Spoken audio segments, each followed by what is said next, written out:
avec ni muy wax les enquêtes souvent ñun journalistes ñi ñuy lijjantee mais rapport IGE bi temps yëpp du loolu lañ doon wax. ñuy rafetlu ni ñu ko publier. comme Charles tu convoques ak maître les principes sur les principes mënuñu applaudir boobu ne dañuy dénoncer bi.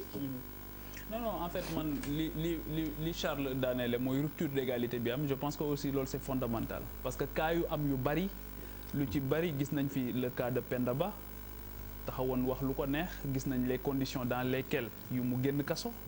gis nañ fi Ouleye Mané. gis nañ aussi comment ça s'est passé gis nañ fi kaw Guy Marius Sagna mooy bi ñuy wax ni gis nañ fi kaw Adama Gaye tey ak yeneen yoo xamante ni dañuy dafa mel ni parce que li gën a am solo mooy ressenti bi ak perception bi nga xamante ni nit ñi dinañ ko am ak lan mooy yëkkati le procureur de la République souvent donc rupture d'égalité boobu ak combattre pour man illégalité kenn du ko combattre ak illégalité tey lan moo tax ngay jëli nit koo xamante ni da nga wax ne dafa tooñ nga dem këram fëgg ko 5h15 li ma doon wax keroog ci émission bi fii mooy ñun fi ñu toll ak dignité humaine loolu moom moo doy waar doomu aadama ci boppam lañ joxul benn gëdd ni ñuy toroxale nit ñi fii moo doy waar lan moo tax ngay dem jëli nit tey donte dafa tooñ nga dem fëgg këram 5h15 indi ko teg ko mu toog ba 12h nga doog ko entendre nga jël ko yóbbu ko foo xamante ni tey à la base muy rëbës 600 personnes la waroon jël 600 personnes tey rëbës officiellement mu ngi jël 2800 personnes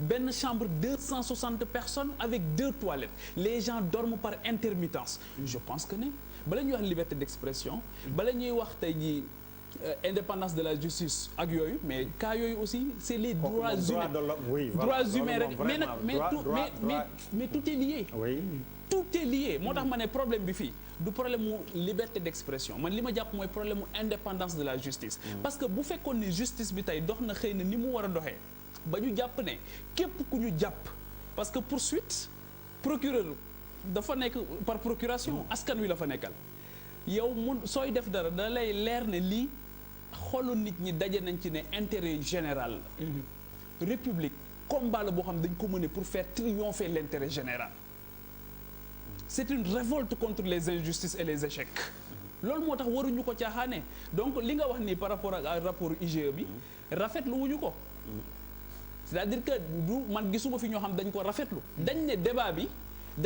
bi du ndax rapport bi génn na wala génnul dañ ne rapport bi ndax li mu wax am na wala amul. et c'est d'intérêt public. et c'est d'intérêt public. la même chose li ñu wax ci rapport boobu mais c'est la même chose avec le rapport de Khalifa Sall c'est la même chose c'est-à-dire que li ñu ciy naqarlu yëpp mooy par moment d'air dañuy constater ne y a une rupture d'égalité dans le traitement des citoyens. alors Charles peut-être une question boo xam ni dina gën a leeral sa position pour yow li ñu bind. jar na plainte bu doon yow di nga plainte wala doo plainte wala da ngay bàyyi mu jàll. si jamono ou alors dañuy dem ci ni ngay wax les peines de substitution. lan moo ciy sa gis-gis.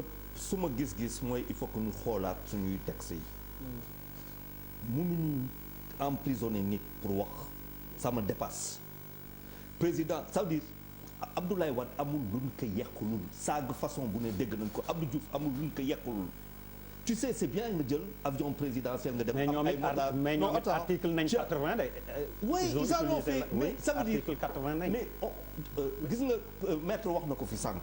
dafa am loo xamante ne c'est facile à régler ce pays là tout xale yu ñuy jël di teg prison pour juste avoir truqué yàq seen kii le petit jeune qu'on a mis en prison de 19 ans pour avoir dit quelque chose qui fait 4 ans de prison d'un jeune de 19 ans c'est-à-dire est-ce qu'on s'en rend compte. ñun lu ñuy def application comme ça. mais yow mën nañ fi régler ay problèmes autrement. un monsieur de 60 et quelques ans am lu mu wax loo xamante ne man xalaatuma am sañ-sañ waxuma le président de la république nit. ma lay wax yenn yi xaw ma xalaat boobu xaw ma sañ-sañ boobu. def ko ci mais on peut régler problème bi autrement que de l'envoyer en prison. dépassement way ñu mais war nañ ko te suñu démocratie fa la tollu tey. mais man fa la tollu tey en fait man fu sama. booba d'accord ou pas. non man fu sama problème nekk. moom mooy man dama bëgg a taxaw si. waxuma peine bi ñu koy teg wala daal dama bëgg a taxaw si d'accord naa diw wax na lii moo tax ça me pose un problème ñu boole ñaari kaay Gaye li mu wax man rafetlu ma ko moi je suis clair mais c'est n'importe quoi ce qu'il a dit li mu wax c'est et li si gën a grave mooy que dafa am ay quand même des accusations de mœurs il faut ñu wax dëgg xam nga bu ñu doon wax. non bu ñu doon wax mais Bouba Ablaye Wade. waaw mais Malal dama bàyyi non Malal booy wax dama lay bàyyi nga wax. non waaw mais bàyyi ma ma eggali. foog ñu dog la waaw mais attends Bouba foog ñu lay dog. waaw mais non yow tam da nga fexe ba booy wax su ma la dogee nga nangu. foog ñu lay dog. non non léegi doo ma dog sax. non du ma dog damay wax ba pare nga dog. non ko nangu. non Bouba pour l'intérêt du débat. non man j'aimerais bien entendre li muy wax. bu ma paree wax ko man maay continuer. moom moo jàkkaarloo man maay continuer moom moo ko def. mais yow tam moom moo jàkkaarloo dañ lay dox bii ba pare ba dox. la dernière fois da nga ñëw fekk suñu plateau yow yaa def ni ku moom jàkkaarloo fekk plateau bu def ba fin ba ñu dem ci gis-gis nga traversé laajoo kenn avem man ñemewu ma ko def yow mi yaa def comme ku moom jàkkaarloo ñëw wax sa li nga wax wax sa ay plaidoyer dem sa dama ne man loolu su ma ko defoon ñu ne bu du day wane su ma ko defoon ñu ne damay wane ni nii la malal noppi dama ne malal noppi li may wax dafa leer dama ne on parle de quand même je pense que mbirum pétrole bi nit ñi dañu war a xam lépp 400 000 yeeg sàcc nañ suñu pétrole détourné nañ ko loolu gars yi dañ koy dégg tant que affaire bi leerul te kuñ fi jàpp ci loolu nit ñi dinañ jóg Guy Marius Sagna même bu fekkee ni dal ci France la mbirum coowu pétrole bi am na ci ànd moo tax ñëpp et tout 90% wala 100% bi ñi may gis ils sont derrière lui kenn waru ko tëj kenn waru ko def li parce que le gars on a besoin de lui waxu fi dara loo xam ne war nañ ko jël dañ ko ci kan on est clair quand on est clair sur un dossier sur un sujet il faut qu'on soit clair mais bëgguma ñu constater benn affaire ba pare après di wut la petite bête sur comment on a ok dëkk bi kenn ñëpp xam ne ni ku ma ndey am ndey ak ku ma amul ndey moo fi am sinon Khalifa Sall bu nekk fee si kaso oui par contre dama bëgg ñu d'accord ci dara que ni quand même li ma lire waa ji wax ko c'est extrêmement c'est inacceptable. C'est inacceptable. Oui. Bu ñu d'accord si loolu rek bu nañu ko mais oui alors c'est inacceptable. léegi Malal oui on se souvient que Ablaye Wade après biñ ko gagné quelque temps ñëw na fi mais Macky Sall dëmm la moo ko ay njabootam. lan moo ko Ablaye Wade nga wax de. lan moo ko léegi yow loo bëggoon ñu jël Ablaye Wade. non je ne dis pas ça. Je ne dis pas ça. Non. alors lan. Mais vous parlez de l'équité de la justice. C'est la question. Tu as raison. C'est ce qui est évoqué ici. Mais attendez. maître may ko mu daane. Oui Ablaye Wade ñaanuma yàlla ñu jàpp ko tëj ko à son âge et mais kon joxel beneen exemple. non mais dama ne. Ah lui il peut insulter les uns mais je veux dire mais quand même c'est quoi je veux dire je bu fekkee non au nom du principe mënoo ko convoquer pour Ablaye Wade. Ah lui il peut insulter qui il veut et nous on se bat. On cherche le mais kii dafa ne kii dafa ne saa yolom geño kee ne dëmm la mook ay njabootam. alors affaire bi ñëpp ñaawlu ko. lan moo ko mu garaaw il n'y a rien eu. mais dafa am lu bëri lu tax dara mënul woon am Malal. mais ça veut dire quoi? Ça veut dire qu'il peut insulter qui il veut. Non, mais je pose une question. Non, c'est-à-dire la vérité. Mais ce qui est comparable. Attendez.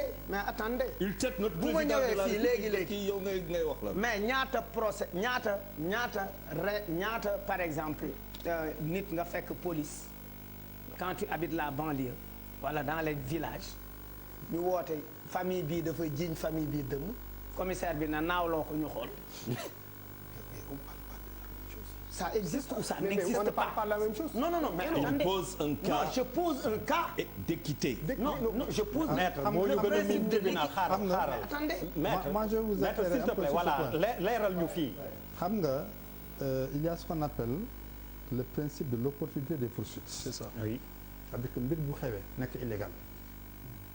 Le procureur moom dafa am ce qu'on appelle l'opportunité des poursuites moom mooy seet ndax jar na topp wala jarul topp. Parce que boo ko toppee ça sert l'intérêt de la justice. C'est ça.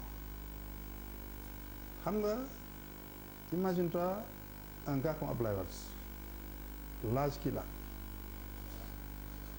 doomam ne ci biir jamono yooyu. Oui. xolam neexul. Oui. Comprendre alors mu tenir des propos dans un contexte politique. Oui. Parce que waxu ko vraiment dans un contexte on va dire. ex nihilo quoi. Personnel. Vous voyez, il parle en tant qu'acteur politique qui est très mécontent, très frustré parce que xam nga. merci am pour na la maître boo ko plaidoirie. waxoon nag. voilà. moo ko waxoon, on est d'accord. fii moom d'accord. non merci. Attendez, Mais non. attendez. mais non Alors, ce qu'il Abdoulaye, dit vous le c'est prenez, compréhensible. Merci vous le maître pour prenez, la vous plaidoirie. avez chaque jour le bazar dans la rue. oui. Non, c'est vrai. Voyez. Peut-être que yéen ñii di wax sax xëy na en temps on aurait cassé vos véhicules, on les aurait brûlés. oui. waaw. Pour rien du tout. Parce que li mu wax taxul fenn. et loolu waa ji dëmm la mais il ne du dëmm. Comme tu dis su doon dëmm na ko naaw. Donc tu as c'est des propos à la limite pour rire. mais je dirais saa yolom comprenez? geñoo est-ce que tax mu Non. nekk est-ce que tax na mu nekk saa Non, yolom mais geñoo par contre xam nga moi ce dossier je ne suis pas à l'aise. C'est pourquoi. oui Parce qu'en tant qu'avocat, je suis soumis à une déontologie. Yéen, vous pouvez en parler comme vous voulez. Mais moi, un dossier où des avocats sont conçus à défendre quelqu'un, oui je ne peux pas venir à la télévision di wax. compliquer leur tâche. oui. Vous comprenez? donc Voilà, je préfère m'limiter aux xam nga li mu wax si li mu wax nii sax junj doy na borom xel. Non, mais loolu laa la wax sànq. il ne veut pas Principe compliquer la limite. tâche à ses junj doy na borom xel. Non, Ah, yow tam déet bu ko wax loolu mu sens. waxul benn. si ah déedéet li mu wax kañ c'est clair. Non, non, non. non waxuloo ma ko li mu wax li mu wax rek je me répète. si. Non, non, je me répète. Non, non, wala dafa dégg wolof bàyyi ko mu waxal boppam. quand même li mu wax wolof la. bàyyi nga wax loo ko lu mu waxul. Baal ma répété wu. waxul loolu de. Bëgguma wax joo xamante ne. Waaw. Amaana mën na gêner. Aussi comme aussi wolof mën na bañ a gêner. doo dem. wolof Mais la wax de. après nous avoir fait la plaidoirie, la Voilà. très brillante Non, mais plaidoirie pour maître Abdoulaye Wade. D'ailleurs, Non, non, sax pas- ay avocats mais yi- Charles li mu wax c'est acceptable et compréhensible. Maintenant, Man la deuxième d'accord chose, naa léegi. man dama la ne. deuxième chose où je vous rejoins, waaw. c'est sur la proportionnalité. Tëj bi dafa ëpp. dafa ëpp. alors Malal qui nous rejoint. Pour on Allemand, te nga def. prend on te met en prison. dafa ëpp. Alors que amoon na yeneen pexe yu mënoon régler loolu. voilà pexe yooyu tamit ñu ngi ciy da wax. ngay amel nit xaalis. def ko ay proposition pour fay ko. mais normalement on devrait pouvoir faire un truc simple ndaxte nga fay. mais justement c'est ci pas la foofu peine d'amener en prison. ay yomb de kaso bi. Pape Djibril donc on revient Moo tax à l'éternel débat ndax li muy wax 600 personnes ou je sais pas combien de personnes. li muy wax donc on est Loolu finalement la ko. d'accord que du ma ne peine de substitution mais comme ni mu wax ku diffamer wala nga saaga wala nga kii nga fay. sanction pécuniaire. oui lal fay poste bi rek. fayati xëy na doo ko defaat. waaw. lal poste bi rek. lal Waaw. poste bi. wala en bu Utilité fekkee publique, bu fe- travaux waaw, d'utilité travaux publique. d'utilité publique wala ñu jël sa passeport téye ko. wala soit ñu ne la sursis nga nekk dinañ xool ndax récidiviste nga ou pas. ñu teg c'est-à-dire que loi aussi. C'est ça. justice dafa am une dimension pédagogique. didactique réew lañ yoo xamante ni pour man dañ ñoo war a yar ci lu baree bari. Oui. avant la répression il y a l'info il y a la sensibilisation mooy fii mag mooy réew moo xamante ni liñ naan nul n'est censé ignorer la loi ay ñi xamul droit ak a bari ñi xamul yoon ba ci seen secteur d'activité législation ba fa nekk xamuñu ko te boo demee tribunal nga toog di nga gis 90% dossiers yi ñu ci bari ñàkk xam yoon moo tax ñu daanu ci guut am na ñu ko xam di ko transgresser mais am na si ñoo xamante ni xamuñu ko loolu ñuy wax portabilité de la loi tey jii ministère de la justice mais avec un ministre de la justice boo xamante ni wala un ministère de la justice boo xamante ni la part bi ñu la alloué ci budget général bi tourne autour de 2%. Qu'est-ce que tu peux faire loolu mooy chantier du ministère aujourd'hui de la justice mooy fexe ba nit ñi xam yoon fexe ba nit ñi xam les sceaux de la République fexe ba xam rapport bi ñu am ak ñoom pour man loolu moo ëpp solo ñu topp page Facebook yi di ko épier guddi ak mais bëccëg. surtout que xam nga fu ñu wala soit damay wax ba j'ai vécu Ah, benn maître affaire Faye. leer bu doy waar dama nekkoon Jacques, Suisse oui. quoi Genève aéroport nekk Genève benn Suisse nekk sama kanam quoi jox son passeport pour voyager dafa jox passeport bi gars mi teg nii rek femme bi ne ko vous avez une amende de temps que vous n'avez pas payé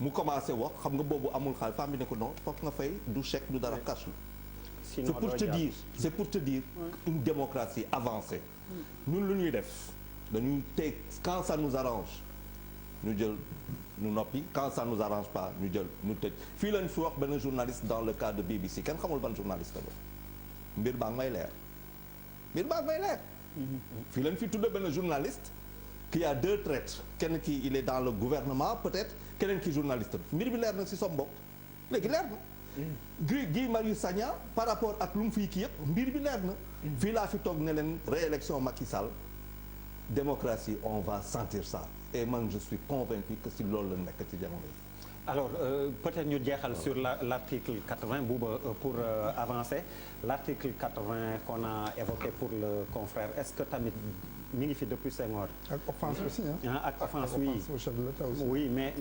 moo ko yóbbu article 80 non nga xam ni le mandat de dépôt devient obligatoire automatique. Est-ce que loolu tamit même si loi booboo fi nekk justement est-ce que waruñu ko seetaat quand même. mais je crois que redondance bi dafay am chaque fois parce que article bi chaque 2-3 mois ñu tudd ko et ce qui est bizarre mooy c'est sous le magistère de tous les présidents. oui de Diouf en passant par Wade aujourd'hui président Macky Sall xam nga sànq da nga wax rappelé wu que ne les opposants quand ils sont opposants boo xoolee contestation yi elles sont standards c'est-à-dire opposant bu 20 ans boo ko dégluwaatee mais opposant 20 ans après tu entends les mêmes propos oui. les mêmes ku ci toog doo ko changer les mêmes revendications qui commencent chez nous par la RTS accès à l'information RTS dañ lay privé Macky Sall dénoncé na ko fi ba tey ça n'a pas changé Wade a fait la même chose ça n'a pas changé article 80 boobu fi jógee également tant que l'esprit n'a pas changé parce que c'est ça qui est fondamental ils font des propositions au peuple une fois ñu tegu lépp li nga xamante ne arrangé wu leen ça dañ koy walax donc 80 boobu ngay wax noonu article boobu bi ñu commencé jàkkaarloo ba léegi si mes souvenirs sont bons amul année bu ñu ko waxoon au moins 2 fois ça revient très souvent parce qu'il y a toujours des cas similaires qui convoquent des débats et qui ne bougent pas à la limite. Très rapidement sur l'article